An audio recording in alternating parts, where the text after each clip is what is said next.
High. இதுக்கு முன்னாடி how to write or how to face how to present advance accounting சொல்லிட்டு ஒரு video நம்ம போட்டோம். இப்போ என்ன வீடியோ அப்படின்னா how to face or how to write or how to present taxation, whether indirect taxation or direct taxation, especially for CA and CMA intermediate ஸ்டூடெண்ட்ஸ்க்காக இது. First குரூப்பில் நமக்கு இருக்கக்கூடிய ஒரு பெரிய சேலஞ்ச் என்னன்னு கேட்டிங்க அப்படின்னா டாக்ஸேஷன் பேப்பர். ஏன்னா டாக்ஸேஷன் பேப்பரில் யூ நோ தட் நிறைய ப்ரொவிஷன்ஸ் இருக்கும். ஸோ அந்த ப்ரொவிஷன்ஸ் எல்லாத்தையும் ரீகால் பண்ணுறதுன்றதே ஒரு பெரிய சேலஞ்சு. ரெண்டாவது அதை கொண்டு போய் ப்ரெசென்ட் பண்ணுறது அப்படின்றது.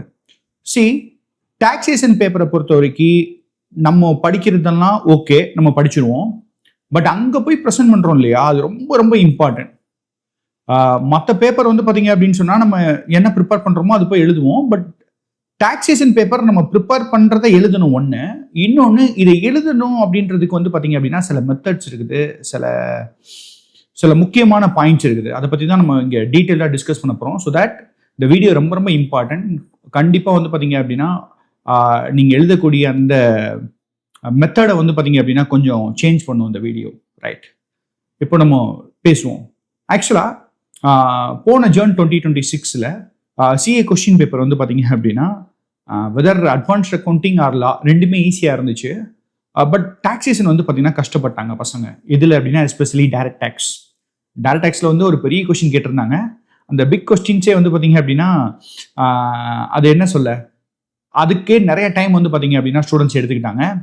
அது எடுத்துக்கிற அளவுக்கும் இருந்துச்சு அந்த கொஸ்டின், அப்படி தான் இருந்துச்சு. ஸோ பெரிய கொஸ்டின்ஸ் வந்து எப்படி ப்ரெசென்ட் பண்ணணும், எப்படி எழுதணுன்றதுக்குன்னு நம்ம செப்பரேட்டாக வீடியோ போடுறோம்.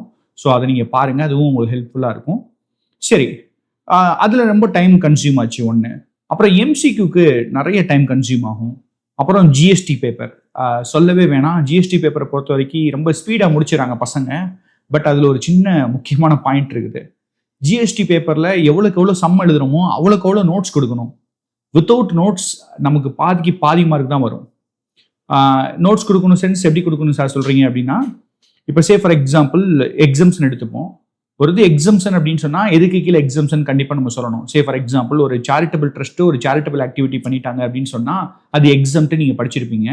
பட் நோட்ஸில் நம்ம என்ன கொடுக்கணும் அப்படின்னா, இந்த சேரிட்டபிள் ட்ரஸ்ட்டு நான் 12A ரெஜிஸ்டர் பண்ணியிருக்குன்னு நினச்சிக்கிறேன்.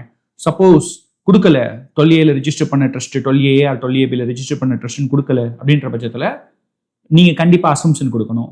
அப்புறம் சேரிட்டபிள் ஆக்டிவிட்டி கீழே என்ன ஆக்டிவிட்டி அவங்க பண்ணியிருக்காங்க, அந்த ஆக்டிவிட்டி இதில் கவர் ஆகிருக்குதா இல்லையா அப்படின்றது நீங்கள் சொல்லணும். அதே மாதிரி இப்போ டைம் ஆஃப் சப்ளை இருக்குது. டைம் ஆஃப் சப்ளைல இவங்க சொன்ன டைம் ஆஃப் சப்ளை எதுக்கு கீழே வருது, குட்ஸுக்கு கீழே வருதா, சர்வீஸ் கீழே வருதா, அது ஜென்ரல் கேட்டகரியில் வருதா, ரிவர்ஸ் சார்ஜ் மெக்கானிசம் கீழே வருதா. ஸோ அதை பற்றியும் நம்ம தெளிவாக வந்து பார்த்தீங்க அப்படின்னா நோட்ஸ் கொடுக்கணும் கண்டிப்பாக. நம்ம வெறும் சம்ம மட்டும் வந்து பார்த்தீங்க அப்படின்னா ஆன்சர் எழுதி கடைசியில் இருக்கக்கூடிய அந்த ஃபிகருக்கு தான் மார்க் இருக்கான்னு கேட்டால் அப்படி கிடையாது. சம்முக்கும் ஸ்டெப் மார்க்ஸ் பிரித்து வச்சுருப்பாங்க, நோட்ஸுக்கும் ஸ்டெப் மார்க்ஸ் பிரித்து வச்சுருப்பாங்க. ஸோ தட் வித்தவுட் நோட்ஸ் நீங்கள் வெறும் சம்ம மட்டும் எழுதுனீங்க அப்படின்னு சொன்னால் அதுக்கு மார்க் நம்ம ஃபுல் அண்ட் ஃபுல் வாங்க முடியுமான்னு கேட்டால் கண்டிப்பாக முடியாது. டாக்ஸேஷன் பேப்பரில் நிறைய பேர் பண்ணக்கூடிய மிஸ்டேக் என்னன்னு கேட்டிங்க அப்படின்னா, அக்கௌண்ட்ஸ் பேப்பர் மாதிரியே வந்து பார்த்தீங்க அப்படின்னா டாக்ஸேஷன் பேப்பரையும் எழுதிட்டு வர்றது தான். அக்கௌண்ட்ஸ் பேப்பரில் ஒர்க்கிங் நோட் மட்டும் போதும். பட் டாக்ஸேஷன் பேப்பரில் ஒர்க்கிங் நோட்டும் இருக்கணும், அண்டு நோட்ஸும் இருக்கணும், அண்டு அசம்ஷன் இருக்கணும். மொத்தம் 3 பாயிண்ட் ரொம்ப ரொம்ப இம்பார்ட்டன்ட். ஒர்க்கிங் நோட்ஸ் அப்படின்னா யூ நோ தட் ஒரு ஒர்க்கிங்ஸ் நீங்கள் போடுறீங்க, அதுக்கு வந்து பார்த்தீங்க அப்படின்னா செப்பரேட்டாக வந்து பார்த்தீங்கன்னா ஒரு ஒர்க்கிங் எழுதி வச்சிருக்கிறீங்க. ஓகே, அது ஒர்க்கிங் நோட்டு. நோட்ஸ்ன்றது என்ன சார் அப்படின்னு கேட்டிங்கன்னா, ஒரு எக்ஸ்பென்சஸை நீங்கள் அலோவ் பண்ணுறீங்க, ஏன் அலோவ் பண்ணுறீங்கன்றதை நீங்கள் சொல்லணும். அல்லது ஒரு எக்ஸ்பென்சஸை நீங்கள் டிசலோவ் பண்ணுறீங்க, ஏன் டிசலோவ் பண்ணுறீங்கன்றதை நீங்கள் சொல்லணும். அது ரொம்ப ரொம்ப இம்பார்ட்டன்ட் ஃபார் டாக்ஸ் எக்ஸாம்ஸ். அதை நீங்கள் சொல்லாமல் நீங்கள் என்ன பண்ண முடியாது அப்படின்னா ஃபுல் மார்க்ஸ் வாங்க முடியாது.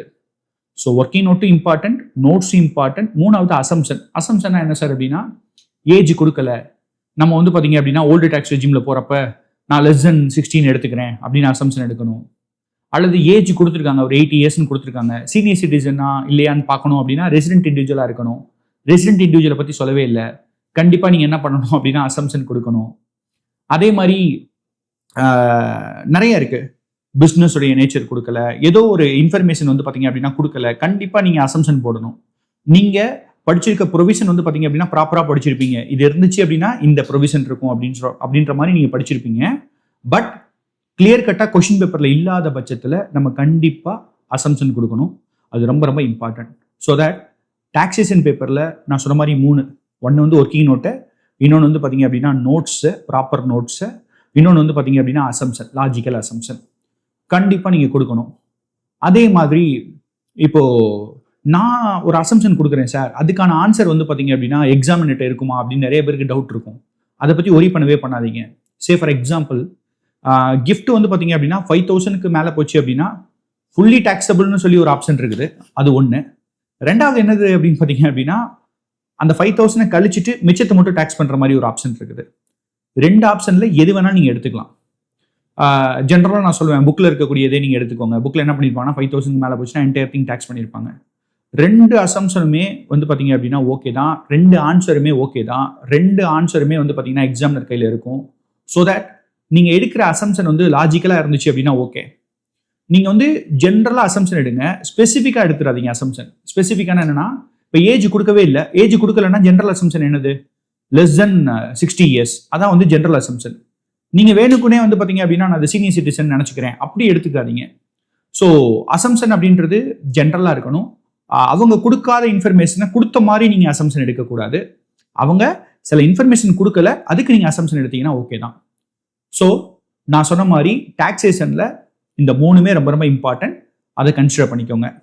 ரெண்டாவது வந்து பார்த்தீங்க அப்படின்னா டைம் வந்து நிறைய கன்சியூம் ஆகுமா சார் அப்படின்னு கேட்டிங்கன்னா பயங்கரமாக ஆகும். கண்டிப்பாக வித்தின் 3 hours வந்து பார்த்தீங்க அப்படின்னா எழுதவே முடியாது டாக்ஸேஷன் பேப்பரை. யூ நோ தட் நீங்கள் ஆல்ரெடி எழுதிருந்தீங்க அப்படின்னு சொன்னால். ஏன்னு கேட்டிங்கன்னா வெறும் கொஸ்டின் மட்டும் நம்ம எழுத போகிறது இல்லை. நான் சொன்ன மாதிரி கொஸ்டின் எழுத போகிறோம், ஒர்க்கிங் நோட்ஸ் எழுத போகிறோம், நோட்ஸ் எழுத போகிறோம், தென் வந்து பார்த்தீங்க அப்படின்னா லாஜிக்கல் அசம்ஷன் எழுத போகிறோம். இதெல்லாம் வந்து பார்த்தீங்க அப்படின்னா எழுதுறதுக்கு டைம் வந்து பத்தவே பத்தாது. ஸோ தட் ரொம்ப ஸ்பீடாக எழுத ட்ரை பண்ணிவிடுங்க. நீங்கள் ஸ்பீடை கம்மி பண்ணிவிட்டு கடைசியில் கொஞ்சம் ஸ்பீடை ஏற்றுறோம் அப்படின்னு நினச்சிங்க அப்படின்னா அது கண்டிப்பாக பத்தவே பத்தாது. டாக்ஸேஷன் பேப்பரில் ஜென்ரலாக ஸ்டூடெண்ட் சொல்கிறது என்ன அப்படின்னா 70 marks மேலே கை வைக்கவே முடியல சார் அப்படின்றது தான் சொல்லுவாங்க ஜென்ரலாக. பட் நீங்கள் ஒன்று நல்லா புரிஞ்சுக்கணும், 100 marks நம்ம ஷியோர் ஷார்ட்டாக எழுதிடணும். அதில் எந்த விதமான காம்ப்ரமைஸும் நீங்கள் ஆகவே கூடாது. ஸோ நீங்கள் 100 mark எழுதணும் அப்படின்னா அது அவ்வளோ சாதாரண விஷயம் கிடையாது. ரொம்ப ஸ்பீடாக எழுதுங்க. ரைட். அடுத்து ரொம்ப முக்கியமானது அப்படின்னா என்னன்னு கேட்டிங்கன்னா டாக்ஸேஷனில் ஒரு 2 பாயிண்ட்டை நீங்கள் கன்சிடர் பண்ணணும். ஒன்று அமெண்ட்மெண்ட்ஸ். கண்டிப்பாக அமெண்ட்மெண்ட்ஸ் பார்ட்டை நீங்கள் படிச்சுட்டு போகணும். அதிலிருந்து கண்டிப்பாக டெஸ்ட் பண்ணுவாங்க. அமெண்ட்மெண்ட்ஸை படிச்சுக்கணும். அந்த அமெண்ட்மெண்ட்ஸ் ரிலேட்டடாக சில கொஸ்டின்ஸையும் நீங்கள் சால்வ் பண்ணிட்டு போகணும். நிறைய அமெண்ட்மெண்ட் ஆயிருக்குது. உதாரணத்துக்கு வந்து பார்த்தீங்கன்னா 87 year ரிபேட்டில் 12 lakhs வரைக்கும் வந்து நியூ ரெஜிமில் வந்து பார்த்தீங்க அப்படின்னா 60,000 வரைக்கும் ரிபேட் இருக்கும். அந்த ரிபேட்டுக்கு ஒரு ரிபேட், அதாவது 12 lakhsக்கு மேலே போச்சுன்னா ஒரு ரிபேட் இருக்கும். ஸோ இப்போ நம்ம இதெல்லாம் அமெண்ட்மெண்ட். ஆக்சுவலாக இந்த எல்லாத்தையும் நம்ம வந்து பார்த்தீங்க அப்படின்னா பார்த்துட்டு போகணும். அது ரிலேட்டடாக சம்ஸையும் நம்ம என்ன பண்ணிட்டு போகணும் அப்படின்னா சால்வ் பண்ணிட்டு போகணும். அது ரொம்ப ரொம்ப இம்பார்ட்டன்ட். அமெண்ட்மெண்ட்ஸுக்கு கண்டிப்பாக மார்க் வந்து ஸ்பெசிஃபிக்காக அலோகேட் பண்ணியிருப்பாங்க. ஸோ தட் விட்டுறாதீங்க. ஒன்று. ரெண்டாவது, நம்ம இன்ஸ்டியூட் சைட்லேருந்து வந்து பார்த்தீங்கன்னா எக்ஸாமுக்கு முன்னாடி 2 போடுவாங்க. You know that. ஒன்று ரிவிஷன் டெஸ்ட் பேப்பர், ஒன்று ரிவிஷன் டெஸ்ட் பேப்பர், 2 வந்து MTP மார்க் டெஸ்ட் பேப்பர் போடுவாங்க. கண்டிப்பாக இதில் இருக்கக்கூடிய கொஸ்டின்ஸை நீங்கள் சால்வ் பண்ணிட்டு போங்க. அமெண்ட்மெண்ட் ரிலேட்டடாக சில கொஸ்டின்ஸ் இதுலேயும் இருக்கும். கண்டிப்பாக அதையும் நீங்கள் சால்வ் பண்ணுங்க. ஒன்று. ரெண்டாவது வந்து இதில் சால்வ் பண்ணக்கூடிய கொஸ்டின்ஸோடைய பேட்டர்ன் வந்து பார்த்தீங்கன்னா எக்ஸாமில் ரிப்பீட் ஆகிறதுக்கு சான்சஸ் வில் பி தேர். கண்டிப்பாக ஆகும்னு சொல்லலை, பட் சான்ஸ் இருக்குது. ஸோ தட் அதை கண்டிப்பாக நீங்கள் செஞ்சுட்டு போங்க. அதுலேருந்து வந்து பார்த்தீங்க அப்படின்னா மார்க் வரதுக்கு சான்சஸ் இருக்குது. ரைட். நெக்ஸ்ட் வந்து பார்த்தீங்கன்னா இந்த 15 minutes. இந்த 15 minutes அப்படின்றது வந்து பார்த்தீங்க அப்படின்னா ரொம்ப ரொம்ப இம்பார்ட்டன்ட். நான் அட்வான்ஸ் அக்கௌண்டிங்கில் சொன்ன மாதிரி என்ன பண்ணிடாதீங்க அப்படின்னா 15 minutes கொஸ்டின் பேப்பரை வந்து ரீட் பண்ணுறதுக்காக நீங்கள் ஸ்பெண்ட் பண்ணிடாதீங்க. 3 விஷயம் பண்ணணும். ஒன்று என்னது அப்படின்னு கேட்டிங்க அப்படின்னா கொஸ்டினை ஃபுல்லாக பார்த்துட்டு ஆர்டர், எந்த ஆர்டரில் நம்ம எழுத போகிறோம். முதல்ல வந்து என்ன டாப்பிக்லேருந்து கேட்டிருக்காங்க, டிடிஎஸ்லேருந்து கேட்டிருக்காங்களா, ஹவுஸ் ப்ராப்பர்ட்டிலேருந்து கேட்டிருக்காங்களா, கேபிட்டல் கெயின்லேருந்து கேட்டிருக்காங்களா, என்ன டாப்பிக்லேருந்து கேட்டிருக்காங்க, அது ஒன்று.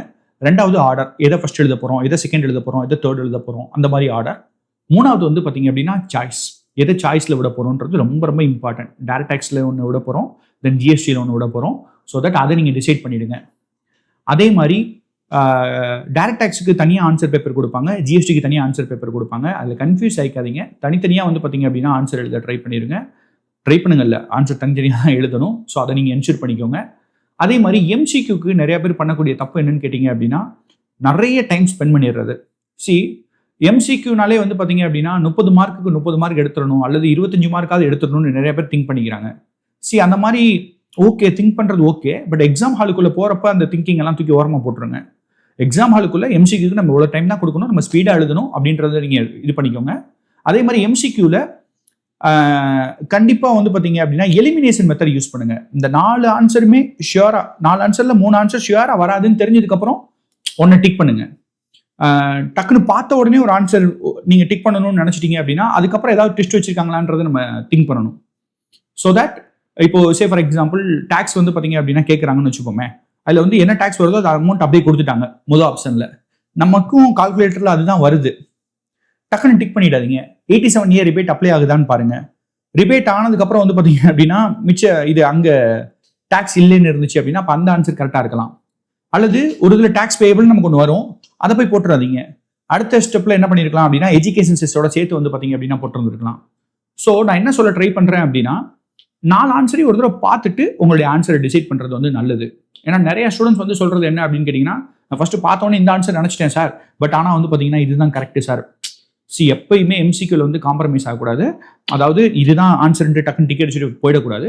கொஞ்சம் நீங்கள் அதை என்ன பண்ணணும், கவனமாக நீங்கள் வந்து பார்த்தீங்கன்னா செய்ய வேண்டியது இருக்குது. அதுக்காக நிறைய டைம் ஸ்பெண்ட் பண்ணணும்னு அவசியம் கிடையாது. கவனமாக பார்க்கணும், அதுக்காக நிறைய டைம் ஸ்பெண்ட் பண்ணணும்னு அவசியம் கிடையாது. அதை மட்டும் என்ஷூர் பண்ணிக்கோங்க. ரைட். அடுத்து ரொம்ப முக்கியமானது என்ன அப்படின்னு கேட்டிங்க அப்படின்னா கான்சன்ட்ரேஷன். என்ன சார் கான்சன்ட்ரேஷன் அப்படின்னு கேட்டிங்கன்னா, டைரக்ட் டேக்ஸில் நிறைய பேர் பண்ணக்கூடிய தப்பு என்னன்னு கேட்டிங்கன்னா, கேட்டதுக்கு பதில் எழுதாமல் நமக்கு என்ன தெரியுமோ அதை எழுதுறது. நான் பல தடவை சொல்லுவேன், கேட்டதுக்கு பதில் எழுதணுமே தவிர்த்து நமக்கு என்ன தேவை, நமக்கு என்ன தெரியும் அது முக்கியமே இல்லை. எக்ஸாமினருக்கு என்ன தேவைன்றதான் முக்கியம். அங்கே கொஸ்டினில் கிராஸ் டோட்டல் இன்கம் கேட்டாங்கன்னா கிராஸ் டோட்டல் இன்கம் எழுதுங்க. அங்கே கொஸ்டின் பேப்பரில் டேக்ஸ் லைபிலிட்டி கேட்டாங்கன்னா டேக்ஸ் லைபிலிட்டி எழுதுங்க. அங்கே கொஸ்டின் பேப்பரில் டாக்ஸபிள் சேலரி மட்டும் கேட்குறாங்களா டாக்ஸபிள் சேலரி மட்டும் எழுதுங்க. என்ன கேட்டிருக்காங்களோ கேட்டதுக்கு பதில் எழுதியிருக்கோமான்றத ஒரு தடவைக்கு 2 தடவை செக் பண்ணிக்கோங்க. அது ரொம்ப ரொம்ப இம்பார்ட்டன்ட். நிறைய ஸ்டூடெண்ட்ஸ் பண்ணக்கூடிய தப்பு என்னன்னு கேட்டிங்க அப்படின்னா, எனக்கு வந்து டேக்ஸ் எல்லாம் கம்ப்யூட் பண்ண தேவையில்லாது. நமக்கு என்ன தெரியுன்றது முக்கியம் கிடையாது. எக்ஸாமினருக்கு என்ன தேவைன்றது ரொம்ப ரொம்ப இம்பார்ட்டன்ட். அதை நீங்கள் ஒரு தடவை என்ஷூர் பண்ணிக்கோங்க. டாக்ஸேஷன் மாதிரியான பேப்பரில் 3 ஹார்ஸ்க்குள்ள எழுதுறதுன்றது டிஃபிகல்ட் ஜாப்னு நான் சொல்லிட்டேன். தேவையில்லாமல் இந்த மாதிரி வந்து பார்த்தீங்க அப்படின்னா எக்ஸ்ட்ராவாக எழுதும் போது நம்ம டைமை நம்மளே வந்து கில் பண்ணிடுற மாதிரி ஆயிரும். ஸோ தட் அதை அவாய்ட் பண்ண ட்ரை பண்ணுங்கள். அப்போ நான் மட்டும்தான் உங்களால் என்ன பண்ண முடியும் அப்படின்னா அந்த கொஸ்டின்ஸ் இன்னும் கொஞ்சம் நிறைய கான்சன்ட்ரேட் பண்ணி நிறைய எழுத முடியும். அதே மாதிரி ஒரு கொஸ்டின் எழுதிட்டே இருக்கும்போது பாதியிலே வந்து பார்த்தீங்கன்னா டவுட் வரும், இது அலோடா நாட் அலோடா, பின்னாடி பார்த்துக்கலாம் அப்படின்னு நினச்சிட்டு போயிடாதீங்க. நான் சொல்கிற மாதிரி இது வந்து ஒரு வழி பாதை தான். ஒன்ஸ் போயிட்டோம் அப்படின்னா திரும்பலாம் வர முடியாது, டைம் இருக்காது. 3 ஹார்ஸ்க்குள்ளே வந்து பார்த்தீங்க அப்படின்னா எழுதிட்டு திரும்ப வந்து பார்த்தீங்க அப்படின்னா ஏதாவது விட்டு வச்சேன்னா எழுத முடியுமான்னு கேட்டால் அப்படிலாம் எழுத முடியாது. அப்போவே ஒரு டெசிஷன் எடுத்துருங்க, இது வரும் இது வராது அப்படின்னு நான் ஒரு டெசிஷன் எடுத்து அங்கேயே செஞ்சு முடிச்சுட்டு போயிடுங்க. ஏன்னா ஒன்ஸ் முடிச்சிட்டிங்கன்னா அது வந்து பார்த்தீங்க அப்படின்னா திரும்ப வர்றதுக்கு டைம் நமக்கு நான் சொன்ன மாதிரி இருக்காது. சரி, நெக்ஸ்ட்டு ஜிஎஸ்டி பேப்பரை பொறுத்த வரைக்கும் எல்லாரும் வந்து ஈஸியான பேப்பர் அப்படின்னு நினைக்கிறாங்க. கண்டிப்பாக அது ஈஸி தான், நான் இல்லைன்னு சொல்லவே மாட்டேன். ஆனால் நோட்ஸ் எழுதாமல் வெறும் சம்மை மட்டுமே எழுதி பண்ணீங்கன்னு சொன்னால் மார்க் வராது. நோட்ஸும் எழுதணும், சம்மையும் நீங்கள் சால்வ் பண்ணணும். அப்போ தான் மட்டும்தான் உங்களால் ஃபுல் மார்க்ஸ் வந்து பார்த்தீங்க அப்படின்னா வாங்க முடியும். So that presentation very very important for taxation paper. எவ்வளோக்கு எவ்வளோ நீங்கள் ப்ரெசென்ட் பண்ணுறீங்களோ அவ்வளோக்கு எவ்வளோ மார்க் வந்து பார்த்தீங்க அப்படின்னா கிடைக்கும். ஸோ நிறைய ப்ரொவிஷன்ஸ் இருக்குது, நிறைய டாபிக் இருக்குது. ஸோ வித்தின் டைம்குள்ளே ரிவைஸ் பண்ணுறதெல்லாம் வந்து பார்த்தீங்க அப்படின்னா கொஞ்சம் கஷ்டமான காரியம் தான். Don't worry about that. எவ்வளவோ படிச்சிட்டோம். ஸோ தட் வந்து கான்ஃபிடென்ட்டாக எக்ஸாம் அப்ரோச் பண்ணுங்கள். இந்த ப்ரொவிஷன் ஞாபகம் வருமா, அந்த ப்ரொவிஷன் ஞாபகம் வருமா அப்படின்லாம் நீங்கள் வந்து பார்த்தீங்க அப்படின்னா திங்க் பண்ணாதீங்க. கண்டிப்பாக நீங்கள் நல்லா படிச்சிருப்பீங்க. முன்னாடி எக்ஸாம் ஹாலில் பை காட்ஸ் கிரேஸ் எல்லாமே நமக்கு ஞாபகத்துக்கு வரும். நான் அப்படி ஃபீல் பண்ணியிருக்கிறேன். ஓகேவா, எல்லாம் படித்து முடிச்சதுக்கப்புறம் இந்த ப்ரொவிஷன்ஸ் ஞாபகம் வரல, அந்த ப்ரொவிஷன்ஸ் ஞாபகம் வரல அப்படின்னு நானும் திங்க் பண்ணி பார்ப்பேன். ஆனால் எக்ஸாம் ஹாலுக்குள்ளே ஷியராக நமக்கு எல்லா ப்ரொவிஷன்ஸும் ஞாபகம் வரும். நம்ம ஆல்ரெடி படிச்சிருந்தோம் அப்படின்னு சொன்னால் டோன்ட் வரி. நீங்கள் அதெல்லாம் நினச்சி இப்போ உங்களுடைய கான்ஃபிடென்ட்டை வந்து பார்த்தீங்க அப்படின்னா லூஸ் பண்ணிக்காதீங்க. நல்ல கான்ஃபிடென்ட்டாக இருங்க. நிறைய வந்து பார்த்தீங்க அப்படின்னா படிச்சிருப்பீங்க, நிறைய சம்ஸ் போட்டு பார்த்துருப்பீங்க. நான் சொன்ன இந்த பாயிண்ட்ஸையும் வந்து பார்த்தீங்க அப்படின்னா கன்சிடர் பண்ணிக்கோங்க. இந்த பாயிண்ட்ஸையும் நீங்கள் வந்து கன்சிடர் பண்ணும்போது உங்களுடைய மார்க்ஸ் வந்து இன்னும் கொஞ்சம் இன்க்ரீஸ் ஆகும். கான்ஃபிடென்ட்டாக எக்ஸாம் ஹேண்டில் பண்ணிட்டு வாங்க. All the best. தேங்க்யூ.